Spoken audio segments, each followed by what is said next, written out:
সুপ্রিয় ভিউয়ার্স, আসসালামু আলাইকুম। কেমন আছেন আপনারা? আশা করি ভালো আছেন আর সবসময় ভালো থাকেন এই প্রত্যাশাই করি। আজকে আপনাদের সাথে শেয়ার করব আমাদের গাজীপুরের ফেরুজালিতে অবস্থিত সেই ভাইরাল গাছ। ভাইরাল বলার সাথে সাথে আপনারা বুঝে গেছেন আমি কোন গাছের কথা বলছি। আমি বলছি এই সেই জয়না গাছের কথা। এই যে জয়না গাছ, জয়না গাছের পাতাগুলো কিন্তু কিছুদিন আগে কিন্তু এটা লাল ছিল। আর যখন লাল ছিল তখন কিন্তু ভালোবাসাটা বেশি ছিল গাছের প্রতি।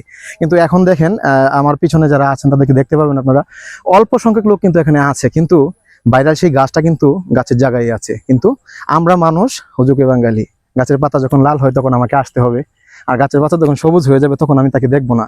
আমাদের ভালোবাসাটা এরকম না। এই জয়না গাছটা কিন্তু বছরে অনেক ধরনের কালার ধরে, যেটা আপনারা সবাই অবগত আছেন। আর এই ভাইরাল গাছটা আমি যখন মানুষ বেশি ছিল আসার সুযোগ পাইনি, আসলেও কোনো কাজ হইতো না, হয়তো আপনাদেরকে এইভাবে বলতে পারতাম না। তো আজকে এসেছি আপনাদের সাথে শেয়ার করার জন্য। এটা কিন্তু একটা রসের গাছ, এখানে আসলে কিন্তু আপনি রস পাবেন। এখন প্রশ্ন করবেন যে এটা আবার কি রস দেয়? আপনার যে মানসিক একটা রস লাগে, মনকে প্রফুল্ল করার জন্য যেটা রস লাগে, এই রসটা কিন্তু এখানে আছে। আর যে মানুষগুলোকে এখনো দেখছেন তারা কিন্তু রসটা আস্বাদন করার জন্য আসছে।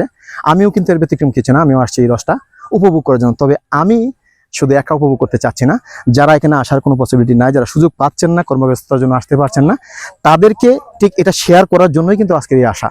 তো যিনি ক্যামেরায় আছেন আমার বড় ভাই, উনিও আমাকে হেল্প করছেন যাতে আমি আপনাদের সামনে এই জিনিসটাকে তুলে ধরতে পারি, এই কিছু রস আপনাদের সাথে বিলিয়ে দিতে পারি। সো জয়না গাছের কথা সবাই শুনেছেন, ফেরুজালিতে সেই জয়না গাছ আছে, সরকার বাড়িতে সেই জয়না গাছ আছে, কিন্তু কোথায় আছে কেউ জানেন না, আসার সুযোগ নাই। তাদের জন্য আজকের এই ভিডিও। তো আমার ভিডিওটা আপনাদের কাছে কেমন লেগেছে অবশ্যই জানাবেন। আর এই জয়না গাছটা আপনাদের কাছে কেমন লেগেছে একটু জানাবেন।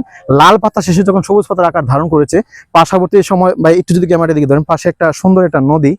আর এই নদীটা যখন মানে কি বলবো, এখন তো একটু মরা অবস্থায় আছে, তারপরেও কিন্তু পানি আছে। সো বিকেলের সূর্যটা কিন্তু পশ্চিম আকাশে অলরেডি হেলে গেছে।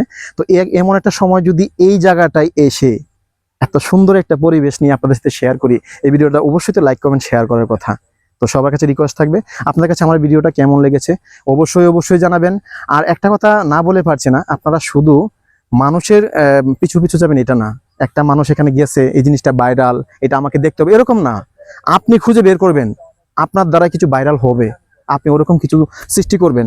ভাই আপনি শুধু নদী দেখালেন, গাছ দেখালেন, এত সুন্দর একটা ধানের জমির পরিবেশ যেটা কিছুদিন পরে সোনালী আকার ধারণ করবে, আমাদের সোনার ফসল, পুরা মাঠটা একবার দেখান। আর পাশাপাশি হাটখোলা বীজটা একটু দেখাবেন। দেখুন ওই যে দূরে একটা ব্রিজ দেখা যাচ্ছে, এটা হচ্ছে হাটখোলা ব্রিজ, যেটা আপনারা গাজীপুরে আছেন, গাজীপুরে আশেপাশে তারা সবাই জানেন যে হাটখোলা ব্রিজ এখানে আছে।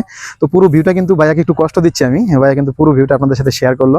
সো অনেক বকবক করলাম, বকবক হয়তো আপনাদের কাছে কতটুকু ভালো লাগছে আমি জানি না। তবে আমার এই ভিডিওটা যখন আমি আপলোড করব, যখন আমার ফেসবুকে যাবে, যখন আপনারা দেখবেন, আপনারা লাইক কমেন্ট শেয়ার করবেন এবং আপনাদের কমেন্ট অনুযায়ী আমি বুঝতে পারবো আমার ভিডিওটা আপনাদের কাছে কতটুকু গ্রহণযোগ্য। সো পরিশেষে আমি এটাই বলবো, ভাই একটু রাস্তাটাও দেখান। ওই যে রাস্তাটা, যেটা এটা হচ্ছে ঠিক জয়নাগাছে আসার রাস্তা, সরকারপাড়া হয়ে নুহাশপল্লির ঠিক রোডে আর কি, নুহাশপল্লির পাশেই। তো এই রাস্তাটা কিন্তু কিছুদিন আগে প্রচুর পরিমাণ ভিড় থাকতো, আপনি হেঁটে আসবেন এই সুযোগ কিন্তু এখানে ছিল না। সো এখন কিন্তু ওই রাস্তাটা খালি। কেন খালি জানেন? আমরা এই যে হুজুকি বাঙালি, তখন পাতা লাল ছিল, এই গাছটাকে আপনি দেখতে এসেছেন, এখন পাতাটা সবুজ হয়ে গেছে, এজন্য আপনি গাছটাকে দেখবেন না, এরকম না। তো যাই হোক, সব শেষে হচ্ছে জয়না গাছ আসলেই সুন্দর একটা জায়গা। আশেপাশের জায়গাগুলো অনেক সুন্দর, যেটা ভাষায় প্রকাশ করা যাবে না, নিজের চোখে না দেখলে বুঝবেন না। তো আমার ভিডিওটা আপনাদের কাছে যদি ভালো লাগে থাকে অবশ্যই লাইক কমেন্ট শেয়ার করবেন এবং পাশে থাকবেন আশা করছি। ধন্যবাদ সবাইকে।